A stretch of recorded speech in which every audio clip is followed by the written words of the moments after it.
They mocked the human cadet. 30 seconds later, her name was in galactic history. Cadet Sarah Chen stood at attention in the pristine corridor of the Galactic Naval Academy, her human uniform looking almost primitive next to the gleaming bio-armor of her alien classmates. The chittering laughter of the Vextar cadets echoed off the crystalline walls as they passed, their mandibles clicking in amusement. "Look at the little monkey," hissed Zixthul, his serpentine form towering over Sarah's modest 5'6" frame. Still wearing those crude fabric coverings? How quaint. The other cadets joined in the mockery. Korth, a massive Brutian with stone-like skin, rumbled his disapproval. "Humans shouldn't even be here. Their species barely discovered faster than light travel 50 cycles ago. What could they possibly contribute to the Galactic Defense Force?" Sarah kept her eyes forward, her jaw clenched. She'd heard it all before during her 3 years at the Academy. The whispers about humanity being too young, too primitive, too emotional for serious military service. The other species had millennia of spacefaring experience, advanced technology that made human innovations look like stone tools, and natural abilities that far exceeded human limitations. The Arctarians could survive in the vacuum of space. The Zelenoids could phase through solid matter. The Kithara had computational abilities that rivaled quantum computers. And humans? Humans were just ordinary. "Attention all cadets," came the announcement over the Academy's neural broadcast system. "Report to Simulation Bay 7 for the final examination. This will determine your assignments upon graduation." The group moved toward the simulation, Bay, the alien cadets continuing their whispered jokes about the pet human among them. Sarah had consistently scored in the top 10% of her class, but she knew that academic performance meant little compared to the practical applications that would be tested today. Simulation Bay 7 housed the most advanced combat scenario generator in known space, capable of creating perfect replicas of any battlefield condition. Today's test would be the Corvan crisis simulation, a legendary scenario based on a real battle where a small Galactic Defense Force fleet had faced impossible odds against a massive pirate armada. The historical record showed that the GDF had lost that battle catastrophically, with only 3 ships surviving out of 40. It was considered an unwinnable scenario, designed to test how cadets performed under absolute pressure and inevitable defeat. Commander Veltar, a distinguished Etherian with translucent blue skin and multiple eyes, addressed the assembled cadets. "Today you will face the ultimate test. The Corvan crisis has been run by over 10,000 cadets in the past century. The best recorded performance managed to save 12 ships. Most save fewer than 5. Your goal is not to win. It is to minimize losses and demonstrate tactical acumen under impossible circumstances." The cadets were divided into groups of 4, each taking command of a simulated fleet. Sarah found herself grouped with 3 of the Academy's most promising students: Zixthul, the Vextar, Nora 9, the synthetic being, and Thax, a multi-armed Centaurian tactical genius. "Great," muttered Zixthul. "We get the human. There goes our chance at a decent score." The simulation began, and Sarah found herself in the command chair of the flagship.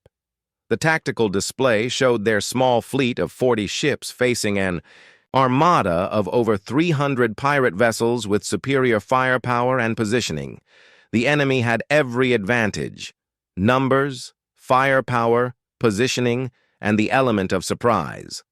Traditional tactics called for a fighting retreat, preserving as many ships as possible while conducting an organized withdrawal. Sarah watched as her teammates immediately began issuing orders for a standard defensive formation, planning to sacrifice the outer ships to save the core fleet. But Sarah was studying something else: the quantum resonance patterns of the enemy ships. During her xenoarchaeology electives, she'd learned about ancient human naval tactics from Earth's oceans. One technique had always fascinated her: the principle of turning an enemy's strength into their weakness. "Wait," Sarah said, her voice cutting through the chatter. I have an idea.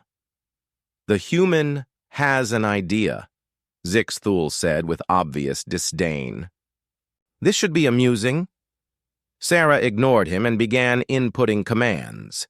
Instead of retreating, she ordered the entire fleet to accelerate directly toward the enemy formation's center, exactly where they were strongest. She's lost her mind, Nora 9 observed with mechanical precision. This will result in total fleet destruction in approximately 90 seconds. All ships, prepare for emergency FTL jumps on my mark, Sarah commanded. Engineering teams, overload. Your quantum drives to exactly 127% capacity. No more, no less. That's insane, Thax clicked, his forearms gesturing wildly. Overloading drives that precisely is impossible under combat conditions, and jumping to FTL in the middle of an enemy formation will create a quantum cascade, Sarah finished. Exactly. The pirate fleet opened fire as the GDF ships charged straight into their formation. Shields failed, hulls breached, and ships began exploding around them. On paper, it looked like a suicidal charge. But Sarah wasn't thinking like a space-borne species. She was thinking like a human who had studied the way Earth's ancient naval commanders had used kamikaze tactics and impossible maneuvers to defeat superior forces. Now! Sarah shouted. 40 ships simultaneously overloaded their quantum drives and attempted FTL jumps while deep within the enemy formation. The resulting quantum cascade created a massive space-time disruption that propagated through the enemy fleet's own FTL-capable engines. What happened next had never been seen in the simulation before. The quantum cascade caused a chain reaction that disabled or destroyed over 280 enemy vessels in a matter of seconds. The surviving pirate ships, their formations shattered and, systems failing, retreated in complete disarray. The simulation ended. The bay fell silent. Commander Veltar stared at the results display, his multiple eyes blinking in sequence. This is impossible. The simulation shows total enemy fleet destruction with 37 of our 40 ships surviving. The alien cadets who had been mocking Sarah moments before now stared at her in stunned silence. How? Whispered Zixthul. Sarah stood up calmly. You all think in terms of your species' strengths. Arctarians think about environmental advantages, Zelenoids about phasing tactics, Kithara about computational superiority. But humans, we think about using our weaknesses as weapons. She gestured to the tactical display showing the cascade effect. Every species here is naturally suited for space combat. You evolved for it, or were designed for it. But humans, we're from a planet where the deadliest battles were fought on oceans, where the only way to survive was to turn the environment itself into a weapon. We learned to use our limitations, our desperation, our willingness to sacrifice everything for victory. Commander Veltar's voice was quiet when he spoke. Cadet Chen, in one simulation, you have potentially changed our understanding of quantum cascade warfare. This tactic, if it works in real combat, the implications hung in the air. Every military strategist in the galaxy would need to reconsider fleet formations, ship designs, and tactical doctrines.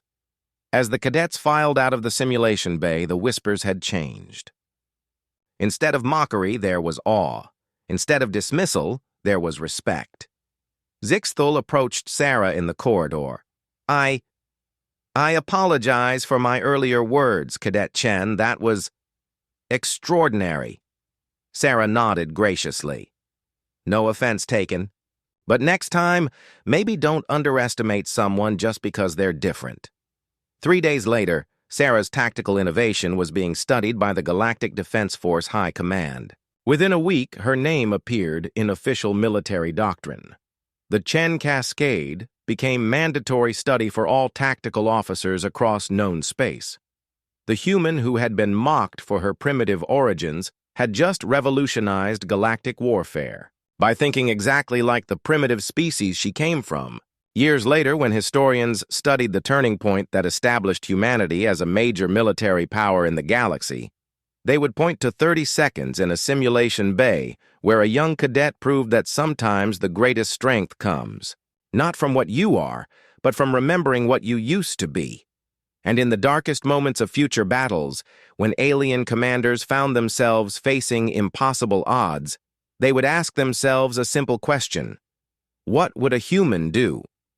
The answer would save countless lives across the stars.